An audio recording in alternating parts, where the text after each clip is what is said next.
parlour of Prestwood Hall glowed under the warm light of the crystal chandelier. It was a lavish room, defined by pale oak panelling and expansive Persian rugs. The air felt thick and heavy. It carried the sweet and elegant aromas of expensive gin mixed with delicate French perfume. A thick haze of expensive tobacco smoke drifted near the high ceiling. Flickering candle flames cast elongated and dancing shadows across the polished walls. A bright jazz tune played on the gramophone in the corner. The brass horn amplified the cheerful trumpets. The music tried very hard to chase away the lingering gloom of the post-war years. Jenny adored the noise. She threw her head back and let out a loud and sudden laugh. The sound pierced the low murmur of conversation. Jenny possessed a desperate need for constant amusement. She hated silence. Silence allowed people to remember the terrible things that had happened across the channel. She wore a shimmering silver dress and held a lit cigarette in a tortoiseshell holder. She waved it about with careless joy. Mary sat opposite her on a velvet sofa. She was the hostess of this grand house. Mary wore a dark tiered dress. The shifting and jet-black fringe of the garment swayed slightly as she breathed. She offered a polite and fragile smile to her guests. This smile was a perfect disguise. Beneath her painted lips hid a cold and uncompromising fury. Her beloved brother Henry had died in the muddy trenches of the Great War. Mary sought closure. She wanted to honour his memory. Tonight required her to play the perfect society lady. Her gaze remained composed and icy. She watched Jenny with a quiet tolerance. Winston occupied a heavy leather armchair near the roaring fireplace. He wore an immaculate dark tailored suit.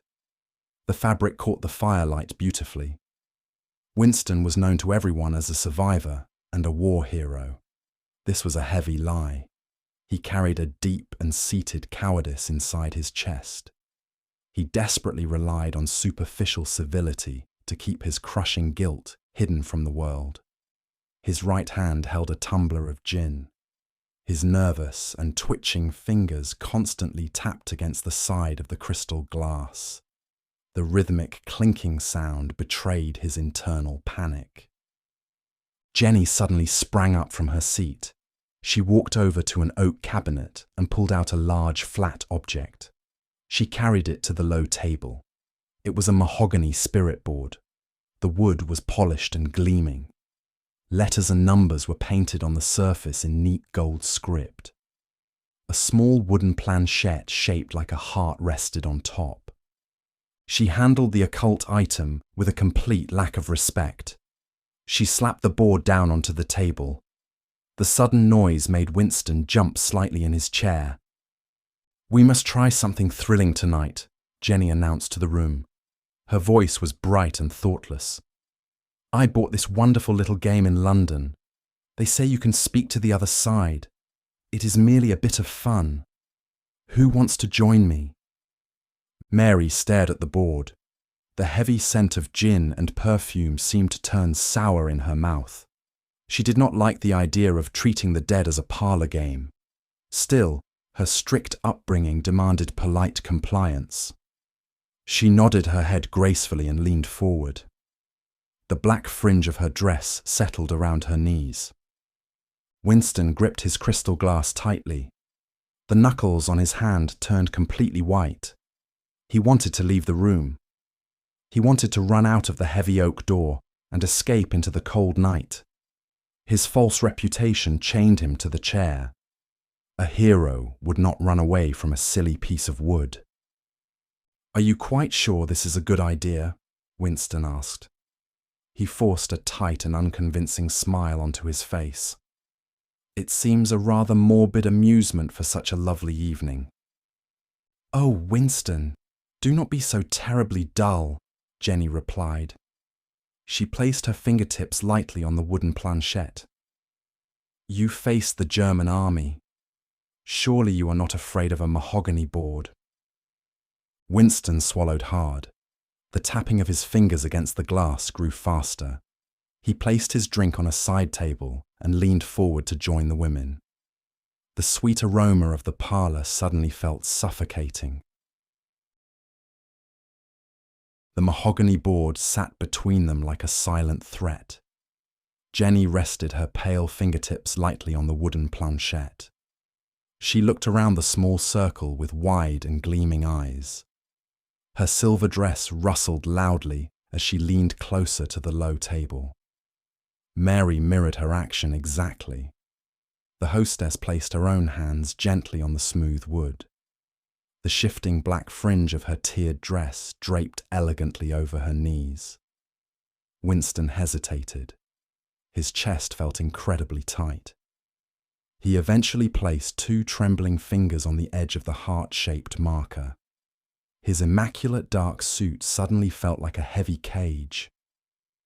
"Is there anyone with us tonight?" Jenny asked the empty room. Her loud voice carried easily over the cheerful jazz music playing from the brass gramophone in the corner. She giggled softly to herself. Winston squeezed his eyes shut for a brief and painful moment. He wanted to pull his hand away. He wanted to suggest a different game. Perhaps a simple round of cards would break the growing tension. Yet his false reputation as a brave war hero forced him to stay entirely quiet. He swallowed the thick lump in his throat. He forced his nervous fingers to remain completely still on the board. He offered a tight and unconvincing smile to the women. The parlour was completely still for several seconds. The heavy scent of sweet French perfume and expensive gin hung thick in the air. The heavy tobacco smoke drifted slowly near the high ceiling. Then the planchette jerked. It moved with a sudden and aggressive speed. The small wooden heart slid violently across the polished mahogany board. The movement forcefully dragged their fingers along with it. Jenny gasped loudly. Her vapid amusement vanished in an instant. "Stop pushing it, Winston," Jenny scolded him. Her voice wavered slightly. "I assure you I am doing absolutely nothing," Winston replied. His voice cracked with genuine fear. His face went entirely pale. The deep-seated cowardice in his chest flared into pure panic. He desperately wanted to stop this game right now. He opened his mouth to suggest they pack the board away and return to their drinks. Before he could speak, the temperature in the parlour dropped completely. It was not a gradual chill. It was an instant and biting cold that hit them like a physical blow. The comforting warmth of the roaring fireplace vanished entirely. The glowing red embers in the hearth seemed to shrink and dim instantly. The air turned freezing in the space of a single heartbeat. Mary forcefully exhaled. A thick white mist plumed steadily from her painted lips. She stared at the fog floating in front of her face. The fragile facade of polite joy melted away from her features completely. A cold and uncompromising fury replaced it. She recognized this dreadful cold instantly. It was the freezing winter chill of the battlefield. It was the terrible cold that had claimed her beloved brother. Winston watched the pale mist pour from his own mouth as he panted. His breathing grew terribly shallow and frantic. The freezing air stung his lungs with every breath. The elegant and lavish parlour of Prestwood Hall was fundamentally changing. A foul odour began to creep slowly into the room.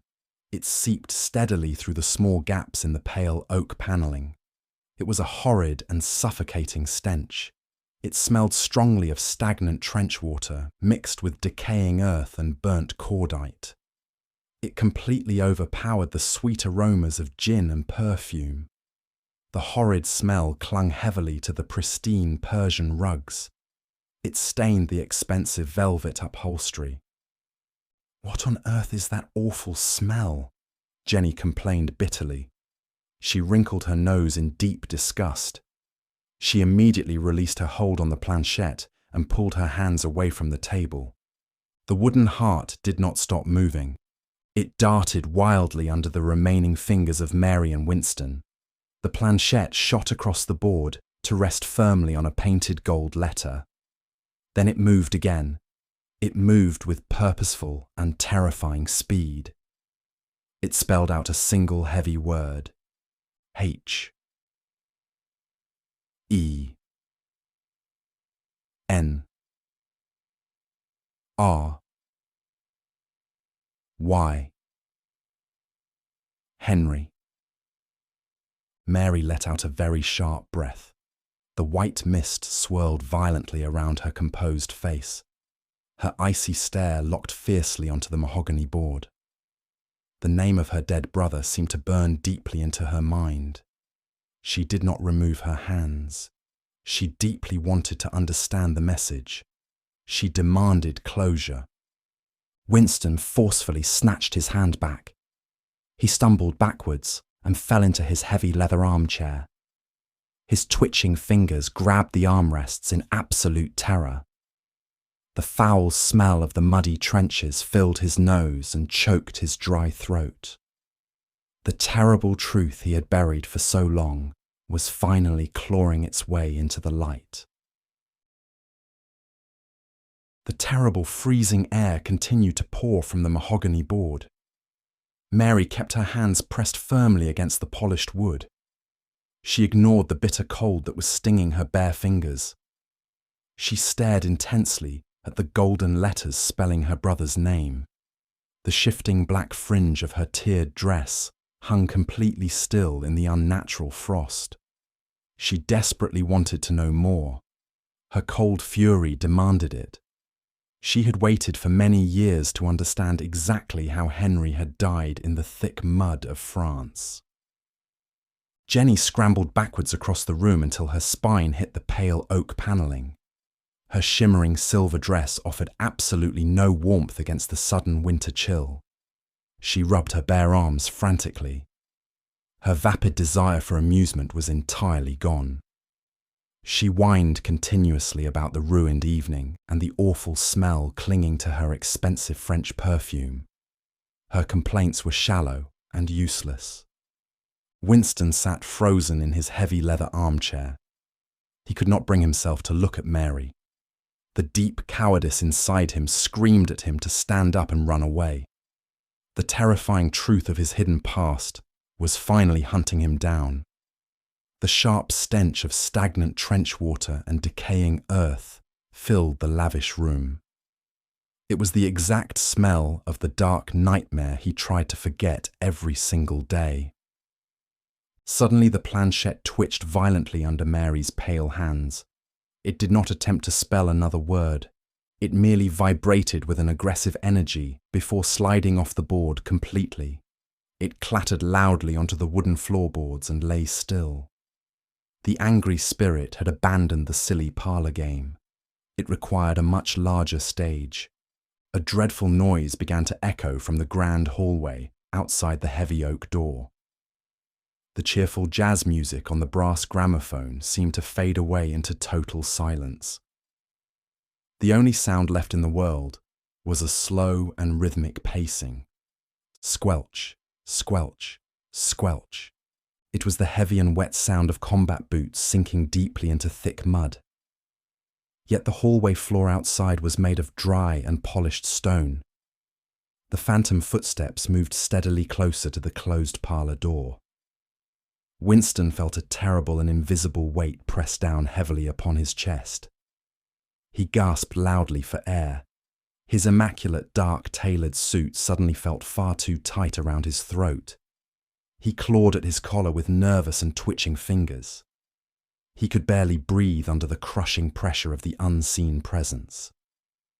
The brass handle of the parlour door slowly turned. The heavy oak door swung open with a long and painful creak. The hallway beyond was completely empty. The flickering candle flames in the parlour danced wildly in the sudden bitter draught. The freezing white mist swirling near the floor parted slowly. Something invisible was walking directly into the room. Squelch, squelch, squelch. The wet and heavy footsteps advanced across the beautiful polished floorboards. They stepped firmly onto the expansive Persian rug. Winston watched in absolute horror as dark, circular stains appeared instantly on the pristine fabric. They manifested one by one in a clear walking pattern. The thick and foul moisture soaked deep into the expensive wool. The invisible trails of dampness led directly towards his leather chair. Mary stood up slowly from the velvet sofa. Her composed and icy stare followed the wet footprints across the carpet. She felt no fear. She felt only a burning desire for the ultimate truth. She looked closely at Winston. She saw the pathetic terror melting his false heroic reputation. The polite society lady was gone. The grieving sister of a lost soldier took her place. "What exactly is happening here, Winston?" Mary asked. Her voice was flat and dangerously calm. Winston could not answer her. The suffocating weight of the phantom pressed him deep into the leather cushions. He opened his mouth, but only a pathetic whimper escaped his lips. The sharp smell of burnt cordite stung his watering eyes. The planchette suddenly flew up from the floorboards. It landed back on the mahogany board with a loud crack. It moved completely on its own. It darted violently across the golden letters. The marker pointed directly at Winston as it spelled out a single heavy accusation. C. O. W. A. R. D. Coward. Jenny screamed loudly at the impossible sight. Winston squeezed his eyes tightly shut and began to weep into his hands. The wet, squelching footsteps stopped right in front of his knees. The sharp and suffocating stench of stagnant trench water filled every corner of the lavish parlour. Winston pressed his spine hard against his heavy leather armchair. He gasped desperately for clean air. The sweet smell of expensive French perfume was completely gone. In its place was the foul and heavy odour of decaying earth mixed with burnt cordite. The invisible presence stood directly in front of his knees. Dark water continued to drip rapidly from the empty air. It pooled heavily onto the pristine Persian rug. The beautiful woven wool soaked up the phantom mud. A thick puddle of dark and freezing moisture spread slowly around Winston and his polished shoes. He tried to speak. He wanted to maintain his false heroic reputation.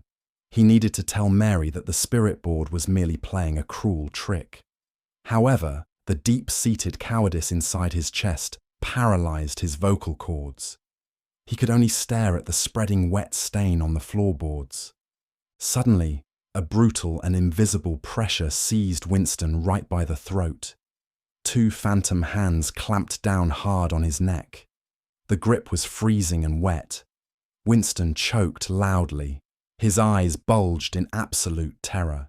He thrashed violently against the leather cushions. His nervous and twitching fingers clawed desperately at his own collar.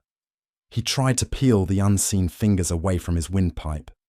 There was absolutely nothing there for him to grab. The overwhelming weight of the ghost dragged him forward. Winston tumbled out of the comfortable armchair. He crashed heavily onto his knees. He landed right in the center of the soaking wet rug.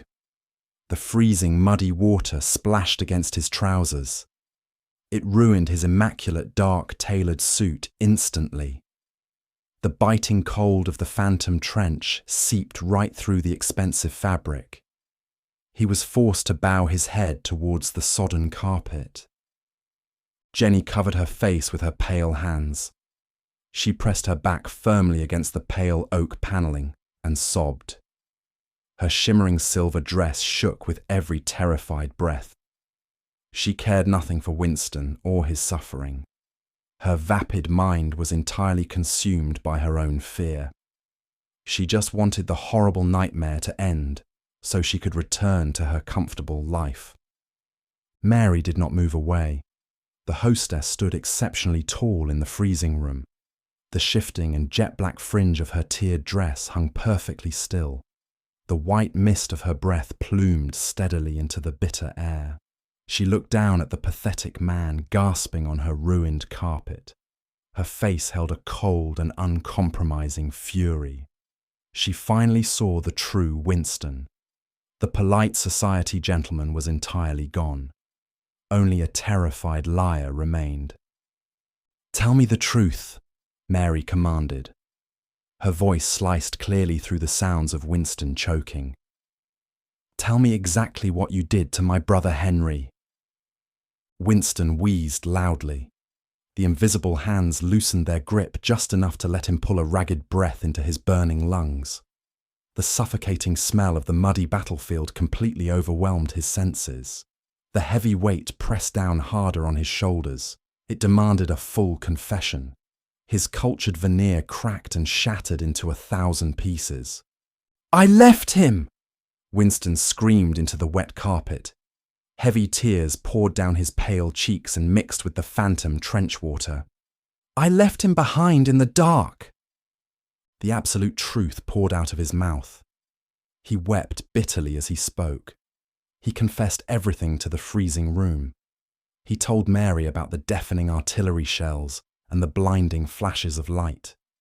He described the terrible moment when their unit was overrun by the enemy. "Henry was shot in the leg," Winston cried out. His voice was raw and pathetic. "He fell into a flooded crater. He begged me to help him climb out of the deep mud. He reached his hand out to me." Winston choked on another violent sob. His chest heaved painfully against the freezing dampness of his ruined shirt. "I was so incredibly afraid," Winston confessed. The final horrible truth escaped his lips. "I looked at his reaching hand and I ran away. I ran back to the safety of the line. I left your brother to drown alone in the freezing mud because I am a coward."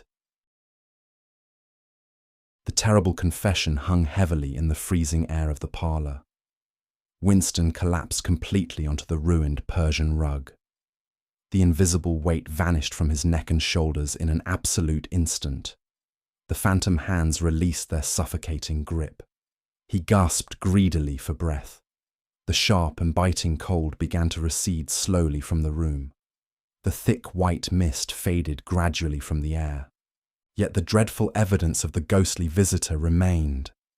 The foul smell of decaying earth and stagnant trench water clung fiercely to the velvet curtains and the pale oak panelling. The expensive wool beneath Winston was soaked completely through with dark and freezing moisture. Then the dreadful noise began once again. Squelch, squelch, squelch. The wet and heavy footsteps did not advance towards Winston. They turned slowly away from the broken man crying on the floor. The invisible boots dragged heavily across the soaked carpet. They moved back towards the grand hallway. The terrible sound echoed briefly before fading into the deep shadows beyond the heavy oak door. The vengeful spirit of Henry had extracted the truth it demanded. The ghost returned to the mud of the battlefield. An absolute and dead silence fell heavily over the parlour. The bright and cheerful jazz music had stopped completely. The brass horn of the gramophone sat entirely mute in the corner. Even the roaring fire in the hearth was reduced to a few pathetic grey ashes. The sudden quiet was far more terrifying than the dreadful noise of the phantom. Winston remained on his hands and knees. His immaculate dark tailored suit was utterly destroyed. Dark mud stained the expensive fabric. The freezing water glued the heavy material to his shivering skin. He looked pathetic. His false, heroic reputation was stripped away entirely. He slowly lifted his head and looked up at Mary. His red eyes pleaded silently for some shred of forgiveness or understanding. He hoped the polite society lady would offer him pity. Mary offered him absolutely nothing. She stood exceptionally tall in her jet-black tiered dress. The shifting fringe hung completely still. She did not look like a hostess offering hospitality in a grand Staffordshire manner. She looked like a judge delivering a final and damning verdict. Her face was completely hardened. The fragile facade of joy was gone forever. Only pure and unforgiving hatred remained in her icy stare. "You left him to die alone," Mary said softly. Her voice sliced through the dead silence. It carried no warmth and no mercy. "You came into my home and drank my gin and told your lies. You paraded yourself as a brave hero." Winston sobbed heavily and lowered his head back down to the wet carpet. He could not meet her terrifying gaze. He knew he deserved her absolute wrath. His deep cowardice had ruined 2 lives. Jenny whimpered from her place against the pale oak panelling. Her shimmering silver dress looked ridiculous in the grim aftermath of the haunting. She pushed herself away from the wall and stared at the ruined room in disgust. She did not care about Henry or his terrible death. She only cared that her evening of amusement was thoroughly spoiled. "Well," Jenny announced loudly. She brushed invisible dust from her bare arms. "This has been a thoroughly unpleasant game. I am going home right this instant." Jenny turned her back on her weeping friend and her furious hostess. She hurried out of the parlour door without looking back. Her quick footsteps echoed lightly down the cold stone hallway. Mary did not even blink at the sudden departure. Her fierce eyes remained locked onto Winston. She pointed a pale and trembling finger towards the open oak door. "Get out of my house," Mary commanded. Her voice was steady and absolute. "Take your guilt and leave. You will never speak to me or anyone else in our circle. If you show your face in polite society, I will tell them what happened in the mud." Winston slowly dragged himself up from the soaked rug. He did not say a single word. He kept his head bowed deeply as he stumbled out of the room. He walked past the mahogany spirit board on the table. The smell of French perfume was gone forever. Only the heavy and suffocating odour of the unburied past remained in the quiet manor. The clock has struck, the candles have burned low, and the shadows are retreating, for now. I hope you enjoyed this week's descent into the unknown. There is a strange comfort in the dark, isn't there? Knowing that while we may be haunted, we are rarely ever alone. Thank you for spending this time with me. We'll return to this space, same time next week with another fragment of the forgotten. Until then, keep your porch lights on and your eyes wide. I've been your host, Silas J. Pendle. Good night, and sleep well.